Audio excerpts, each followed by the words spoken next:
Ayub 28. Manusia tidak dapat menemukan hikmat.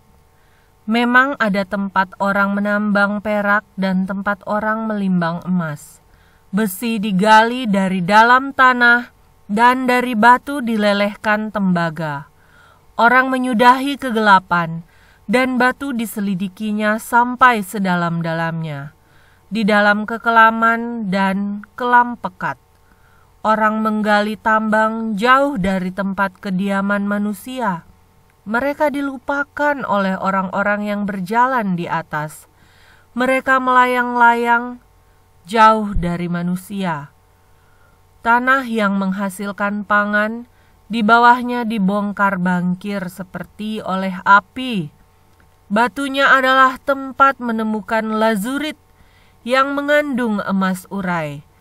Jalan ke sana tidak dikenal seekor burung buas pun, dan mata elang tidak melihatnya.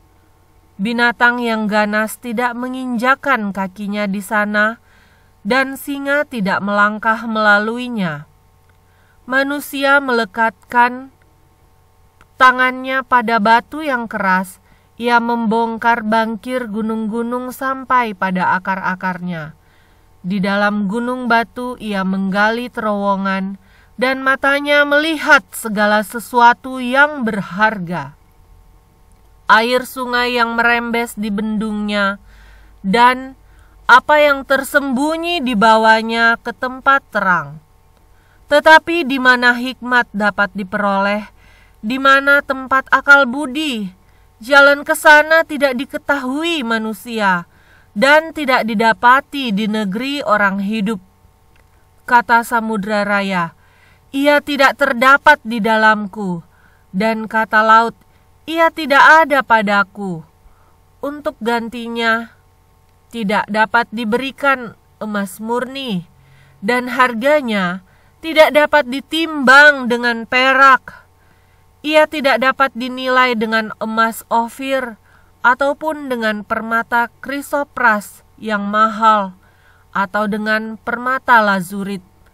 Tidak dapat diimbangi oleh emas atau kaca, ataupun ditukar dengan permata dari emas tua. Baik gewang, baik hablur, tidak terhitung lagi. Memiliki hikmat adalah lebih baik daripada mutiara. Permata krisolit Ethiopia tidak dapat mengimbanginya. Ia tidak dapat dinilai dengan emas murni. Hikmat itu dari manakah datangnya? Atau akal budi di manakah tempatnya? Ia terlindung dari mata segala yang hidup, bahkan tersembunyi bagi burung di udara. Kebinasaan dan maut berkata, hanya desas-desusnya yang sampai ke telinga kami.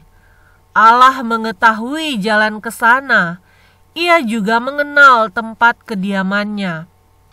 Karena ia memandang sampai ke ujung-ujung bumi dan melihat segala sesuatu yang ada di kolong langit. Ketika ia menetapkan kekuatan angin dan mengatur banyaknya air, ketika ia membuat ketetapan bagi hujan dan jalan bagi kilat guruh, ketika itulah ia melihat hikmat, lalu memberitakannya, menetapkannya, bahkan menyelidikinya. Tetapi kepada manusia, ia berfirman, sesungguhnya takut akan Tuhan, itulah hikmat. Dan menjauhi kejahatan, itulah akal budi.